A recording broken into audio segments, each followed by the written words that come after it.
Hello, hello, everyone. Welcome. Hi, friends. So good to see friends.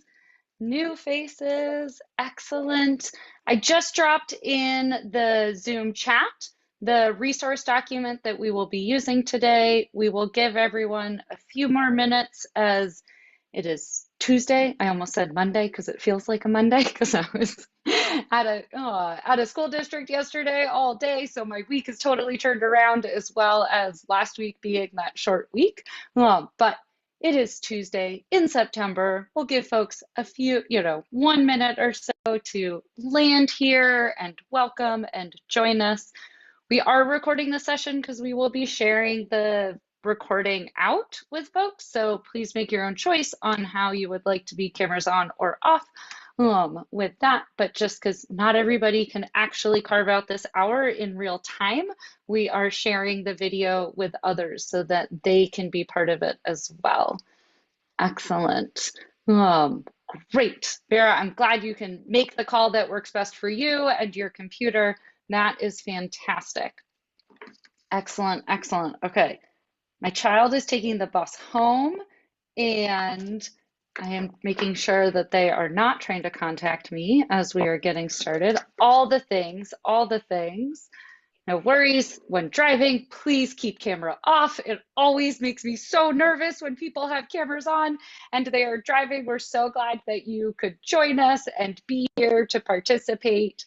All of those different things. Excellent. Okay, just one moment and we will get going. As we are sort of landing in this space, I encourage you to drop in the chat either where you're joining us in from or what was a high, something that went well in the last week or so, or during the long weekend for you? Just as we're all sort of coming together for this next hour. I am joining from Santa Cruz, California. It was super foggy and rainy this morning where I am, and now it is so bright and vibrant. I've had to like shut all my shades because I was almost dying, not literally, but like was just sweltering under the heat in my office as we were driving. Okay, excellent. It's after 4 o'clock. Let's get started. Great to see you all.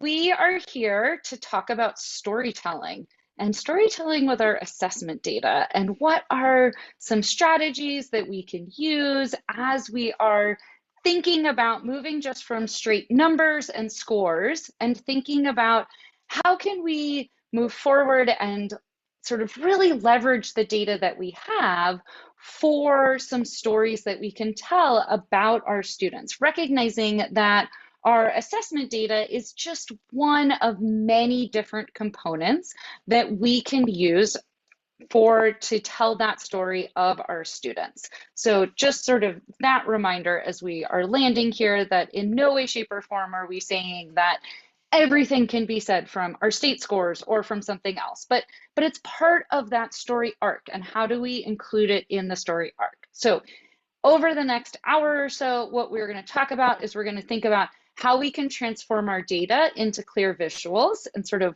what's the driver, the key linchpin behind that can be really helpful. We'll also think about how we can spot trends or gaps, and especially how we can help others spot the trends and gaps that we want them to see from the data. When we've looked at the data and we're sharing it out with administrators, with our school boards, with our parents, with our students, how do we help them? How do we engage in that story and pull them in to really identify those parts of the data that we want to highlight up? And then how can we sort of all engage together in meaningful discussions? So that's where we're going. Those are the pieces that we are going to be working on across the next hour. With that, as I mentioned, for those of you that joined at the beginning, we will be sharing out this recording because not everybody can join live. So please make your own choice as to how you would like your Zoom name to show up. If you would like to be on video or off video, it is your choice. Currently, the video is all on me because I am the one talking, but I just share that out in case you want to unmute later in the session, all of those different things. Because we are going to be sharing this recording, I just encourage you to keep on mute while we're sort of doing the book group things together. And then there will be plenty of opportunities where I say, please join in. Who's got some things that they would like to share? And that is a great moment to go off of mute and to share out into the space. If you would like to vocally share in the space, you can always use the Zoom chat, or you can use the resource document. And let me just sort of put that one more time in the Zoom chat for all of us so that we all have access to that. Welcome. You've taken an hour out of your day. I'm so excited to be here with you for this next hour. I encourage you to participate as fully as you can, recognizing that it is the afternoon on a Tuesday. So we are driving to various different things, but to participate as fully as it works for you and to create space so that others can also participate fully. And so we'll lean in, we'll participate, but we'll also create space for others to participate and get the most out of the hour that we're sharing together.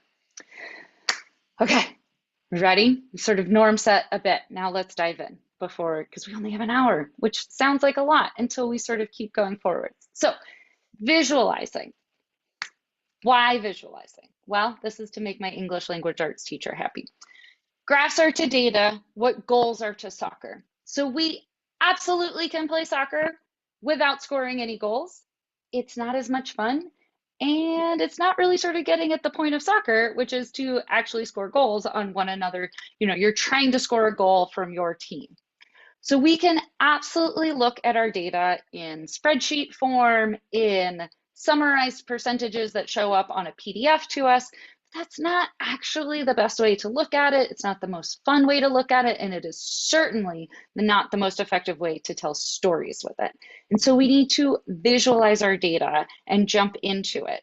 And why? Well, because those of us that are visual creatures process information more quickly. So I am talking, but I would bet that some of you have already started reading the words on the slide, which are exit this room, turn right, walk 2 feet to the end of the hallway where you'll face the door to the living room, turn right, walk another 10 feet. I've already forgotten which way I'm supposed to turn the first time, but if I show us this, then we can process information orders of magnitude faster than we can if we read it and if we hear it.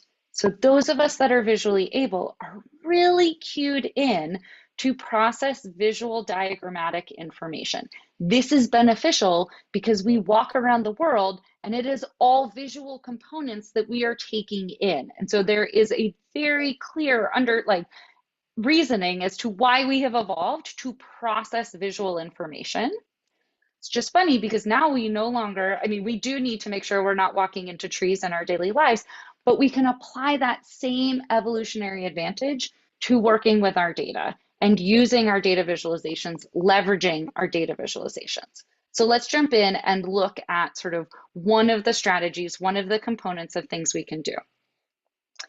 Because we are visual creatures, numbers alone don't tell the stories.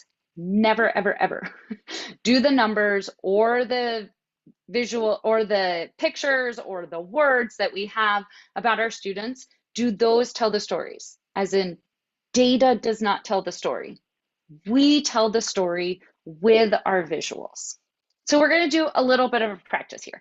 Here is a data table, right? We could look at this data table and we could present this data table up. In fact, this came adapted from a conversation that I had with a science supervisor at a district a couple of years ago. And he was like, help, what do you know, how can I get my school board to understand what is going on? And I sat there and I was like, I mean, what can we say from these data tables? We can certainly say some things, but there are other ways that we could present this information to the school board to make different conclusions about how our students are doing across our 3 middle schools in district based on their state assessment scores from 2019, 2022, 2023, across different content areas and or across different practice sets, the science and engineering practices. So these are data that were coming through on their state science assessments, right?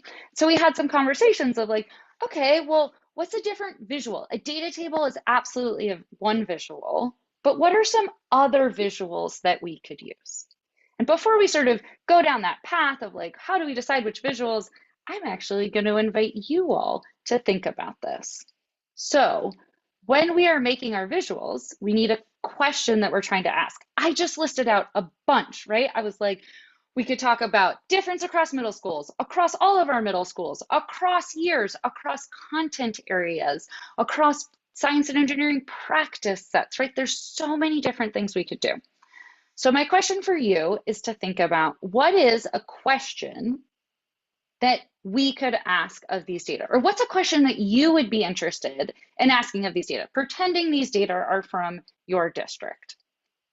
And then what's a graph type that you might use to be able to explore that question or share out aspects of the data from that question rather than just looking at this data table with so many different attributes or variables going on all at once, okay?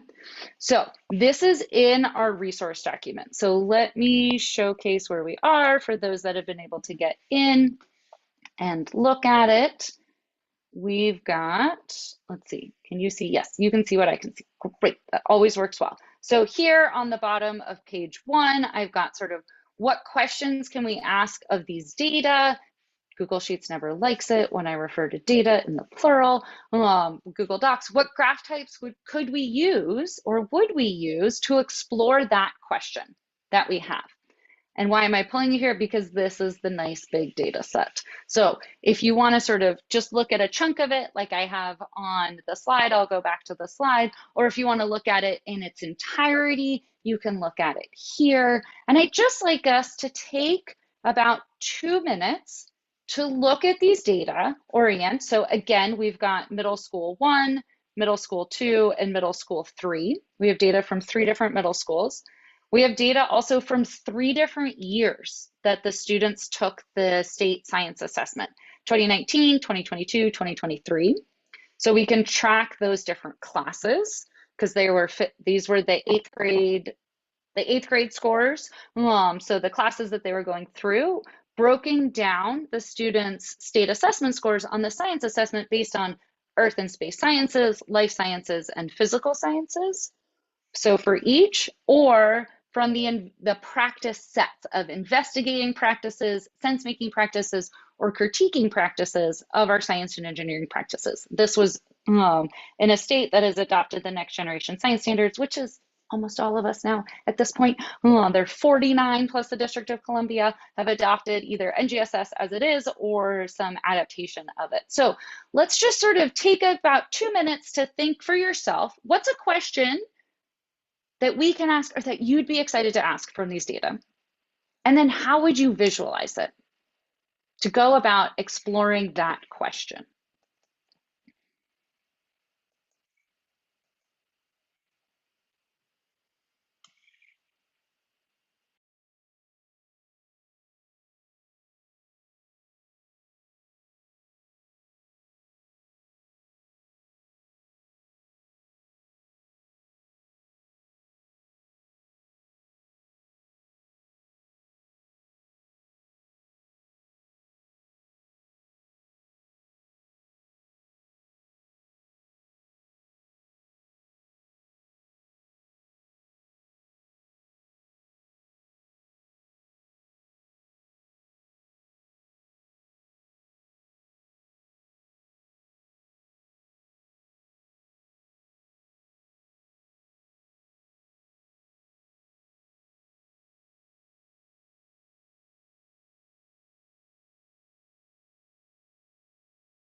I love it. We got some great ideas coming, thinking what kind of questions we can ask, as well as what kind of graph types would we use to explore those questions we'd want to ask of these data. Let's take about 30 more seconds, and then we'll sort of share out across our different spaces.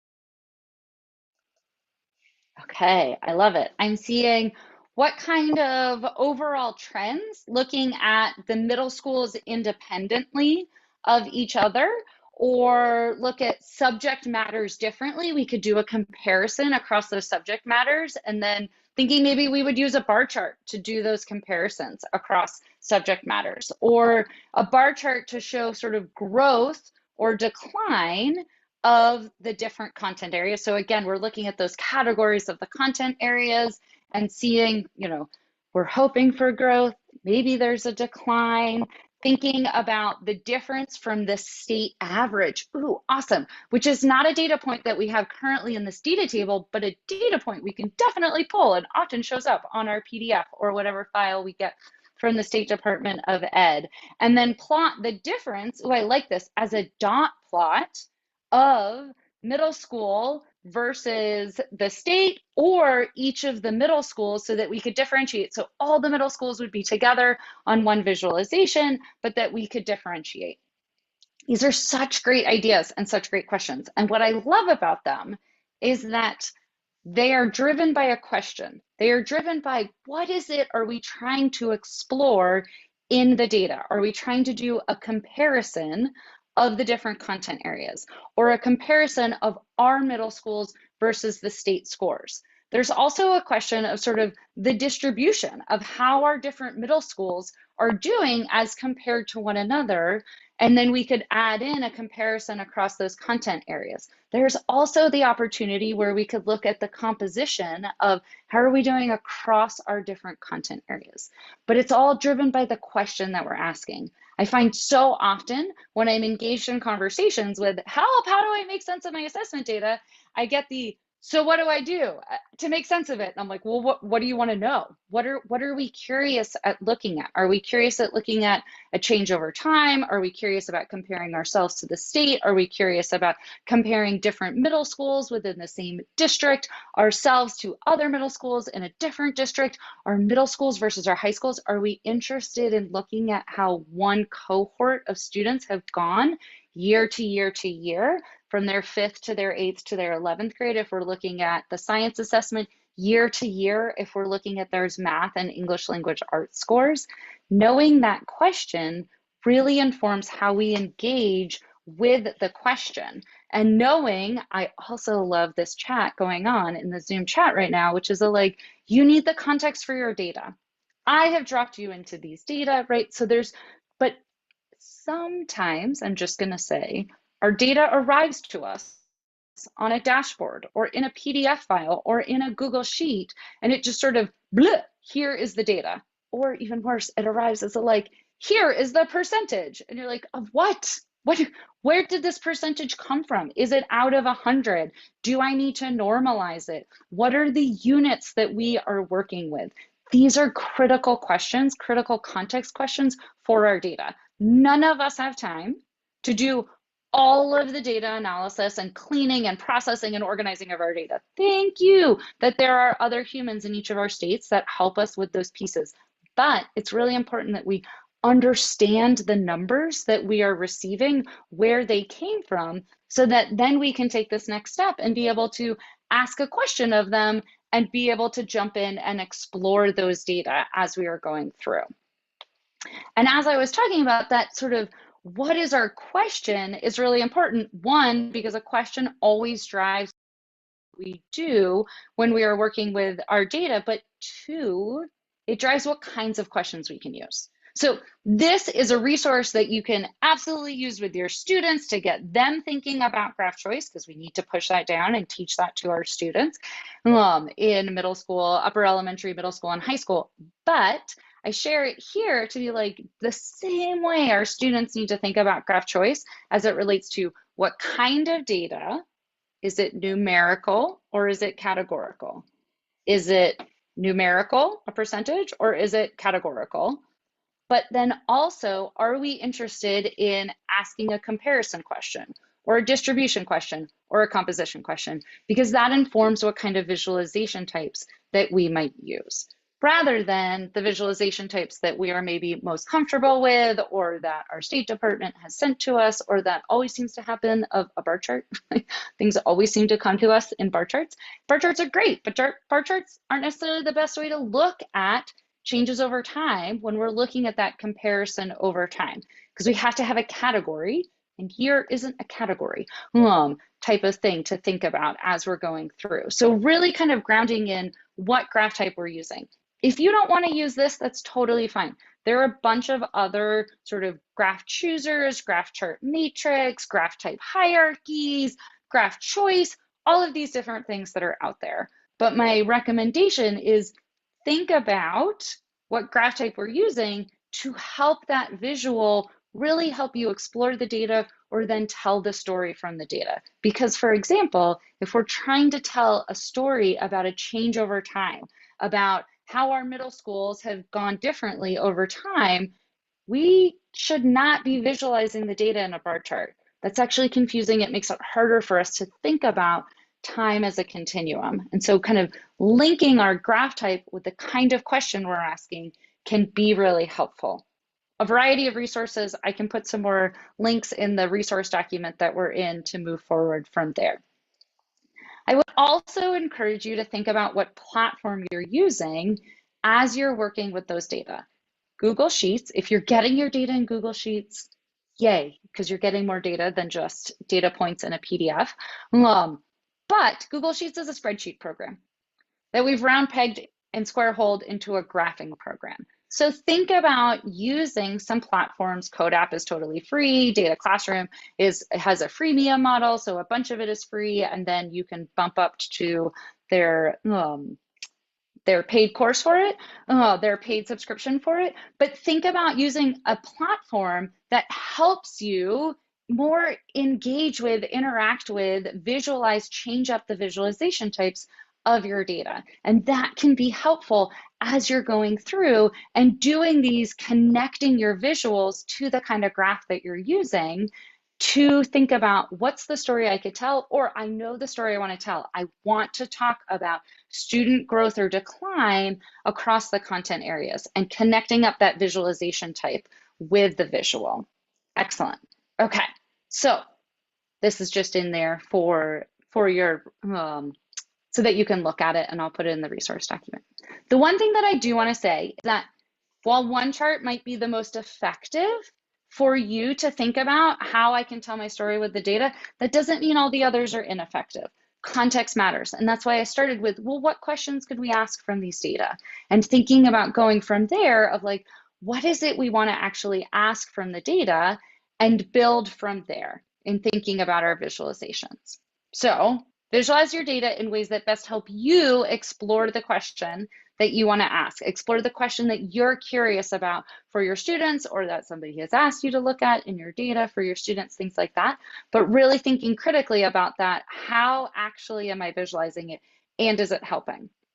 And I will share part of the reason why I lead with this strategy is that I see many, many, many pieces of information that come out of districts about their student assessment data. So we've taken all of this time to have our students take these assessments, and then we look at the visualizations, and I often see like bar charts of different fifth graders year to year, and it talking about how the trend has changed. And I'm like, well, but it's hard to talk about trends over time when we're looking at bar charts, and those are different fifth graders that are coming in, and we don't really know the context of what has happened for each of those individual fifth graders. And so thinking clearly of like, not only what is it you want to say, but even first, what is it you want to ask? And then tying that visualization type to that, what you want to ask.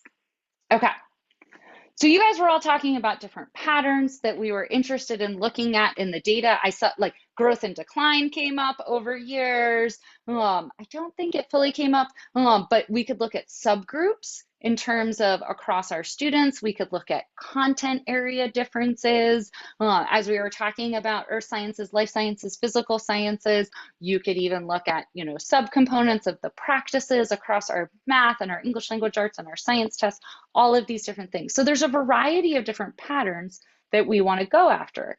Whether it's we're doing comparisons, we're looking at distributions for all of our students or our students compared to the state, or we're looking at the composition of how are our students sort of overall within our district, how are they comparing to one another? If we're going after patterns, if we're trying to talk about patterns, then it's really helpful to remember our visual hierarchy of how we process information. And I'll get back to data in just a moment, but just sort of here's a brief insight into like what goes on as we are visually processing information. So first we need to understand just that there is a visual cue coming in. So let's think about when our students are learning to read, they need to learn that letters exist. This is like the first order recognition that something is there. Then we need to learn that not only does the letter J exist, but this is the letter J rather than sideways or upside down or other way sideways, right? This is, as it relates to this visual hierarchy, what they call a pattern recognition, that we always write our J like this in English. We write our A like this, our uppercase A like that in English. And so then we move up. We understand that there's a letter. We've identified the pattern of not only that letter J, but that it goes in a certain direction. And then we can piece it together. And usually we provide our students as they're learning how to read with a visual as it goes forward. So why am I taking the time to sort of unpack learning how to read? Well, learning how to read shows up in our state assessments, but that's not what we're here to talk about. We're here to talk about how does this relate to our visualizations? Well, we can leverage this visual hierarchy and thinking about how this influences what kind of patterns we want to talk about and think about and look at, and recognizing, remembering that that is going on for any person looking at our data. So when we're sharing it with our school board, or we're sharing it with parents, or with our administration, or with our students, they need to be going through that visual hierarchy whenever they look at any of these different kinds of patterns. And while I have this sort of talked about like what patterns we teach in math and what patterns we often teach in science, we're interested in a lot of these different patterns when we're looking at our state assessment data. Okay, maybe not cubic growth, but if we have a quadratic increase in something going on in our state assessment data, you better believe it. We want to be really pointing that out and having people look at that huge increase in growth that we're having for our students, different things like that. But this is at play every time we are looking at data or others are looking at our data. We're often sort of looking for, have things stayed the same? Are they increasing? Have we seen growth? Are they decreasing? Are our students declining over time? Different things like that. Those are often the trends that we're looking for. And a strategy that we can use as we are putting together, diving into visualizing our assessment data and then sharing it out, is we can really leverage highlighting and annotating to really direct people's eye in to what we want them to see and take away from the data. And I just want to take a few moments to kind of talk through this, and then we'll have a time to sort of pause and reflect on what this could look like. So this is not a state assessment data. I want to just sort of take a sidestep to be like, yes, we can do all of this as it relates to state assessment data, or we can do it as it relates to student learning outcomes, or our grade books, or our unit, when we're looking at our unit tests, all the different kinds of summative and formative assessments that we have. Though that being said, I'm not sure you want to be like visualizing your formative assessment so formally, the data from your formative assessments, because they're just meant to be, help us along the way. But any of our summative assessment data, we could definitely think about this. And yes, I use bar charts because we love bar charts when we're looking at assessment data. So here we're looking at competency by student learning outcome. This learning outcome was discover and comprehend information from a variety of written, oral, and visual sources. And we have students as they were applying it, as they were sort of getting tested on this in an application versus their foundational level skills. And we have a sense of how many students were below competency, they were competent, or they were above competent in this dark green. They could apply it, or they just, we assessed them on their foundational skills. This is often how we show our data, right? We sort of put together a bar chart and we put it out there.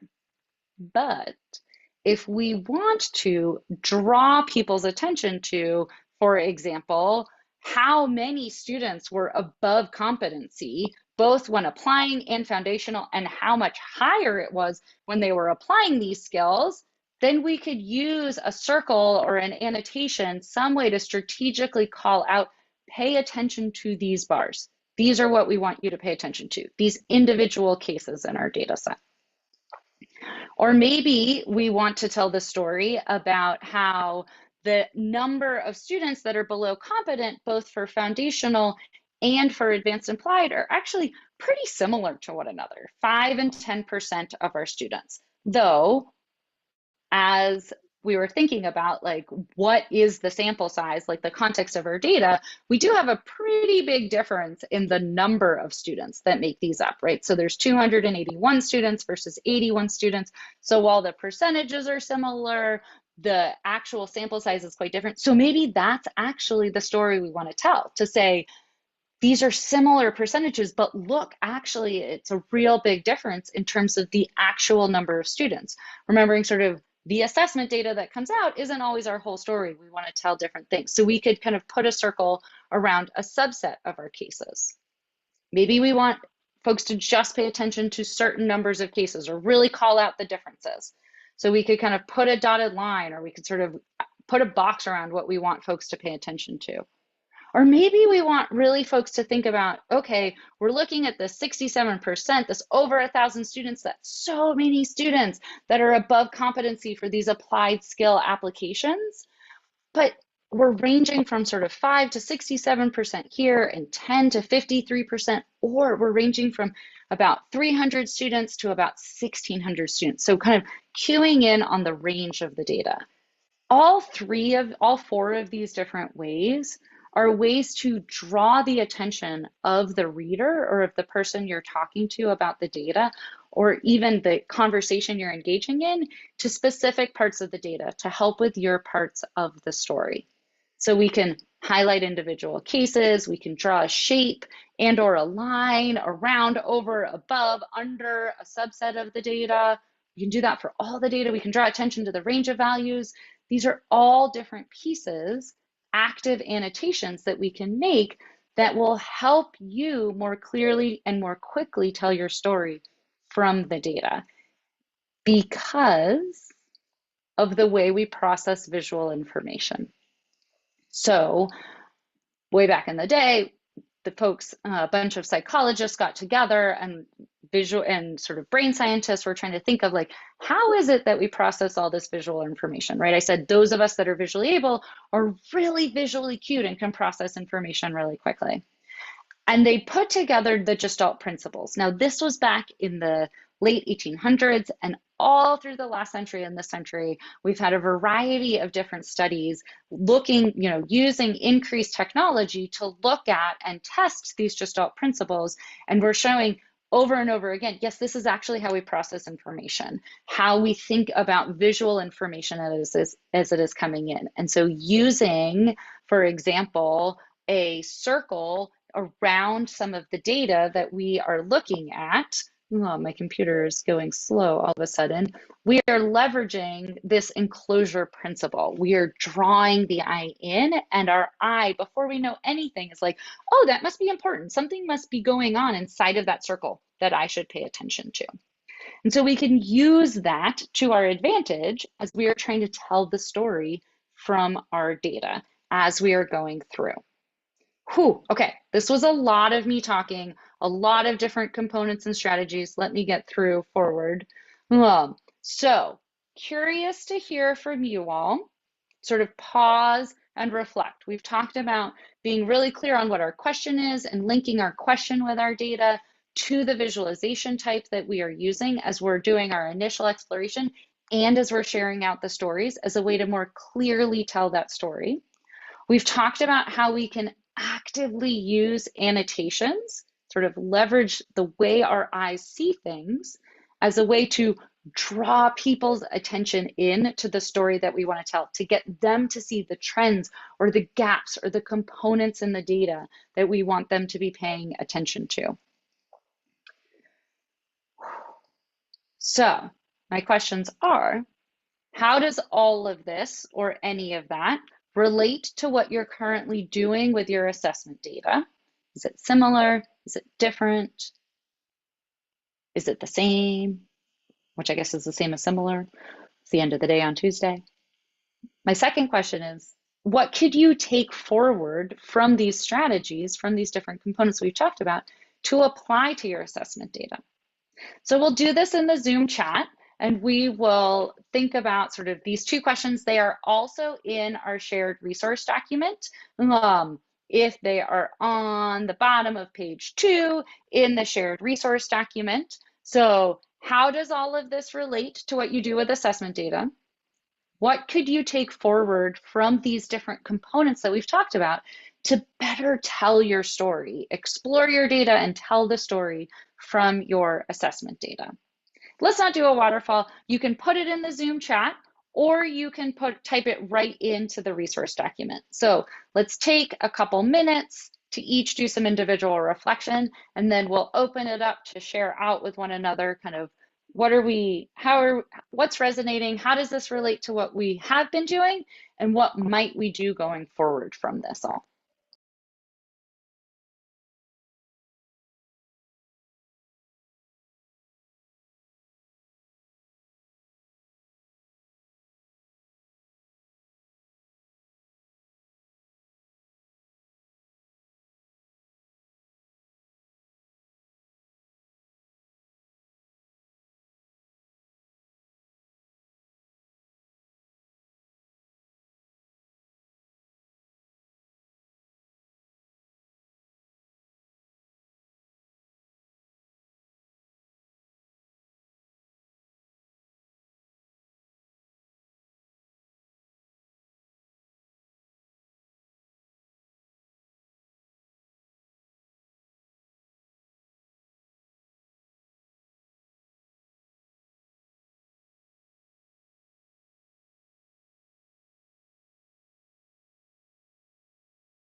Excellent, excellent. Oh, I'm seeing such great share outs here in the Zoom chat, and we'll put them over into the resource document so that we can all have them even post our session today together. So I'm seeing Tracy saying that, ooh, Tracy looks cross district scores for math and science. So, oh my goodness, we have like so many comparisons going on at once as we were doing that, and have been using lots of data tables till now. But are you're thinking about using some other kinds of presentations? Okay, I'm seeing lots of head nodding. Tracy, do you want to unmute to explain any more, or did I capture well what you were thinking? You captured it, Kristen. I was just thinking, all I've done is like the tables you showed at the beginning, right? And it really does not tell the full story. And really, what am I trying to tell? So got my brain Oh, going.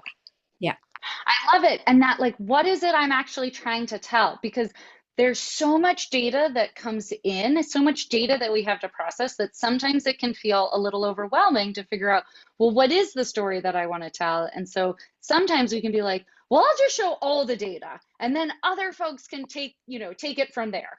And okay, I totally understand where that is coming from, except it's not always super helpful, especially if there is if there is a story that we want to tell, then by all means, we want to be directing folks, our sort of readers or folks that we're presenting to, their eye into the story that we want to tell. And when we show all the data, it's really hard for their eyes to go there to look at what we see in the data.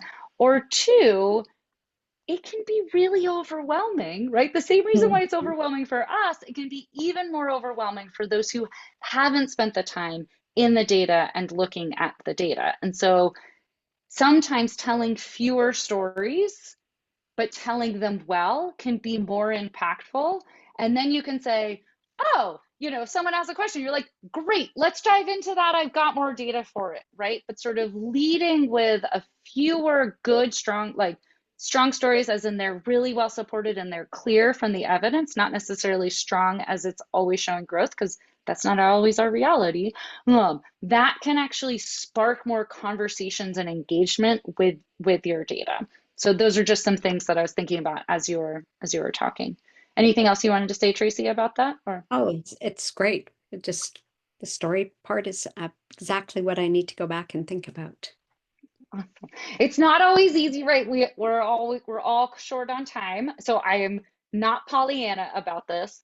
But if you're going to take the time to look at the data, it might be more fruitful, or there might be a better return on that time in terms of how people engage with you, how they use it to make decisions, how they think about moving forward from those data. If you think about, okay, what's the question we're asking? What's the story I can tell about that question? Stephanie sharing that she doesn't make many graphics with her summative assessment data. And so thinking about that could be helpful as a goal for the year. I love it. And also this help with accreditation reports. Yes, 100%. Absolutely, Stephanie. I've seen that with other schools that we work with. Those visuals can pop. They can really make a big difference as you're telling the story, which is what a lot of what you're doing in those accreditation reports is telling the story of what you've done and all of the amazing things that you've done at your school. And so varying up the ways, the same way our students, we vary up the ways that we engage with them in terms of written text and oral engagement and kinesthetic activities and visual information. It's helpful for adults too to have those range of things. Ooh, Beth is sharing that they're on a partnership project in a large urban district, and they're thinking about synthesizing and sharing back student data with teachers. Yes, absolutely, to inform that responsive instruction. So in the context of professional learning sessions and formats, things like that, yes, this is sort of the wonderful thing, a way that we can use our data in such a way to turn it from data into action, or data into conversations that then can then move into action. But it can be tricky sometimes when we, again, sort of be like, here's all of our data. And we can think about, how would we want to tell a story? What story might be different for a teacher to make choices about responsive teaching than a supervisor in terms of making choices about what curriculum initiative we should go off of, or a principal in terms of at a school level choices, right? The scale, or what we're working with, what decisions we're at are different, and therefore our questions are going to be different and our stories might be different as we go through. Beth, one thing that I would share, especially if you're looking at survey data from your professional learning sessions, is to think about your Likert scales as a stretched bar chart. And if that doesn't make sense, I'm happy to stay on afterwards, answer your questions. You can shoot me an email, things like that. But looking at a Likert score in a Likert score responses as a horizontal stretched bar chart can be much more impactful than a column chart of different bars as folks are responding to the survey, different things like that. Like Awesome. you're talking about a stacked bar. So actually a stretched bar, because with a Likert, you're going to take the 100% of your respondents. So you want to have it go all the way to 100, but then the sections are how many responded to, I didn't, disagreed, neutral, agreed, things like that. And then you can sort of show shifts. Does that make sense, Beth? I think I know. Yep. Thanks. I can put an example in the resource document if that would be helpful of sort of what I'm talking about, what it looks like. I know what you mean, where like the bar extends, like all the bars extend the same length, and there's like on any given bar, there's like the portion that's any part Yep. of, yeah. Yep. Yeah. So the percent of respondents who responded in different ways. Yeah, and it just pops a little bit better in terms of, because when we're looking at a Likert, we're looking at like how many agreed or how many are feeling unprepared, whatever our Likert is of that scale, Likert, being the numbered line to give respondents. For those that aren't sure what I mean by a Likert scale, it helps us. It's just our brains can process how that compares to the composition of all respondents better with a stretched bar chart than with the individual bars for each percentage of respondents. Yeah, I gotcha. So, Thanks. okay. I just wanted to share that in case it's relevant for you or any others. Not necessarily as relevant for our assessment data, though. I mean, again, coming back to Stephanie's, is this out of 100? What is the units that we're working with? If you are looking at student scores of the different proficiencies, you could use a stretched bar chart as well to look at that. And then what a stretched bar chart also offers is an opportunity to look at it sort of year to year. And then you can get a sense of, oh, how many of our students are below proficient, above proficiency, and sort of really quickly be able to see it, which is a bit different when we stack these stretched bar charts horizontally. It's sort of easier for our eye to flow through. This has to do with the fact that we, in the Western world, we look top to bottom and left to right. Whereas when we're just looking at bar charts, there isn't really a top to bottom component. We're just looking left to right. And then we have what was the last bar we saw sticks with us, as opposed to sort of seeing them in comparison. If that was confusing, I apologize. But I just want to share that stretched bar chart can be really helpful when we're looking at assessment data as we're going through.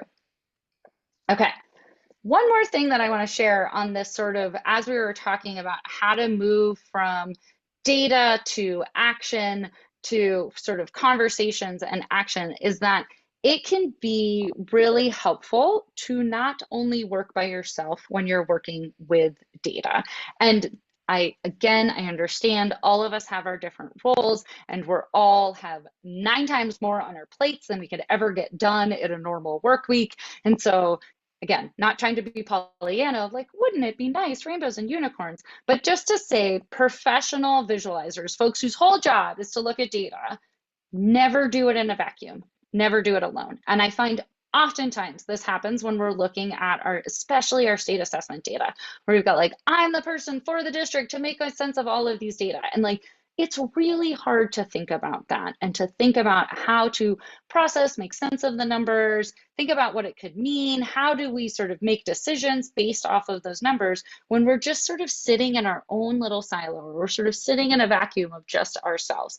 And there are a bunch of different strategies that we can use. One of the ones that I love is a gallery tour, where we sort of put out different graphs of class, your classmates, or the different classes is what I was meaning to say, of the different classes, the different grade levels, the different assessments that they were taking. And then within your department or with a few colleagues from your team, you sort of think about, okay, how could we make this better? How could we adapt it? How could we revise it? What is this really telling about our students? Different things like that. And it doesn't have to take a lot of time, right? We can do this in just 5, 10, 15 minutes to get feedback on the visualizations that we are putting together, that we are getting ready to share out in a presentation, or we can do it sort of at the exploration phase, but sort of leveraging opportunities to get input or feedback from one another can be a really great way to sort of build out and strengthen the I didn't do it by myself, which feels more fun than doing it by yourself. And then 2, you've already had folks sort of giving you some feedback of what they're picking up of the story, different things like that. Ooh, yes. How about using AI during this process? Yes, you can absolutely use AI to sort of engage with a bunch of the AI chats now you can upload your data into, and they can process your data. That being said, I am not actually a proponent of uploading student data into AI platforms because of privacy issues. The graphing programs that I was showing earlier, they have a whole bunch of features and stopgaps, firewalls that they have put in, because student assessment data often has that personal identifying information in it. But engaging with a chatbot of a conversation of, I'm thinking about showing this, like, what would you take away as the message, or sort of doing that back and forth feedback, absolutely is a great use of the chatbot. Different AI platforms, with the caveat always, like we do for our students, is that AI is not always correct. And so, especially if you're having a sort of early on look at your data and you're engaging with the chat on the AI chat of sort of what the story might be and what story you might want to tell, I would really encourage you to think very critically about anything you get back from the AI chatbot for that, but using AI, leveraging AI to give you sort of to be a sounding board on things, or I'm thinking about presenting this, what would you take away from it? Could be a really good way to get that feedback. And great idea, Stephanie. Okay, so thinking about how to visualize our data best for the question that we're after as we are trying to tell our story, leveraging annotations to really draw the eye of those that we're presenting to see that part of the data, the part of the story we want them to see, and then sort of varying up how you are engaging with, talking about, visualizing the data with others, be them other humans or with AI chatbots. Yep, absolutely, we can use both of those. But these are sort of three different ways that we can up level and sort of increase the clarity of our stories that we are telling. And so we can go from just data tables of blah, blah, blah, like so much information, and we can more clearly articulate what is a story, two stories, three stories that we want to tell. Always remembering that our assessment data is just one part of the information pipeline in that we're coming to with our data. So I want to give us some time to sort of pause a little bit and think about what's resonating, what questions do we have, how could you take this forward into your work? So we've done a little bit of that, but we're sort of coming through to sort of wrap it up, and then I just will open it up for questions and want to share out another way that we can ask and where you can get your questions answered. I will gladly stay on for those that have questions now that have joined us live. But on the bottom of page 2 of our resource document, you can just jump in, grab one of these questions that's resonating for you, sort of if you want to talk about what's resonating from what we've talked about, if you want to sort of put in some questions that you have, or if you want to think about like, okay, how can I actually apply this fall going forward? Pick a question, jump in, just take a few moments, and then we will wrap up our time together.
Okay, fantastic. Hopefully there is something that's resonating. It's fun to see what's popping up in the chat and in the Google document that you can take forward, that's gotten your sort of the wheels turning a little bit of, oh, this is a different way that I can think about what we're doing with our assessment data and how I am looking at it. What I do just want to say is I fully understand that what we are after is like how to interpret our assessment data to do something with it, 100%.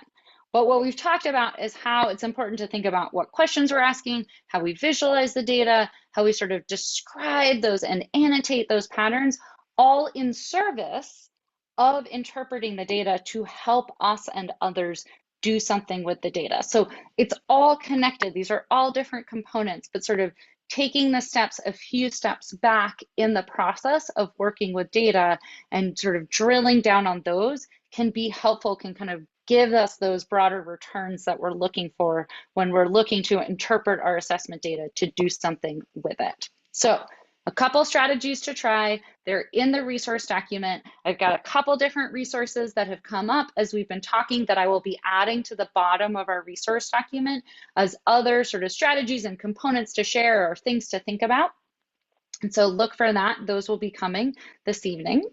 I want to open it up for any questions that folks might have here at this time, and really just stress the sort of really embracing this storyteller role. Tracy, I really like how you said like that visual storytelling. Step into that role of when we're working with data and we're processing it and we're sharing it out, we are storytellers with the data. And how can we kind of fully embrace that role to help those stories become more clear and to help us do what we're trying to do with the data, which is spark conversations, lead to responsive teaching strategies, lead to different changes in practices or different decision makings that we might have going through. So open it up for questions. I just want to share one quick thing, sort of two ways that you could also ask questions, and then I'll open it up for those that are here live. So we are starting this year, we run these as a monthly seminar, or not seminar, we run these as like monthly strategy shareouts. They're free, jump in. This is our kickoff for the 2025-2026 year. We run them the first Tuesdays of every month. This one was about storytelling with our assessment data. Next month will be about visualizing our data and how we can help our students better visualize the data. And this year, we're starting on the second Tuesday of each month. We're doing an Ask Me Anything, where you can join in live and ask any questions that you have, and I will answer them to the best of my ability, and we will work through things together. So if you would like to join us next week at 4 o'clock Pacific, 7 o'clock Eastern, so same time next Tuesday, we'll have our Ask Me Anythings.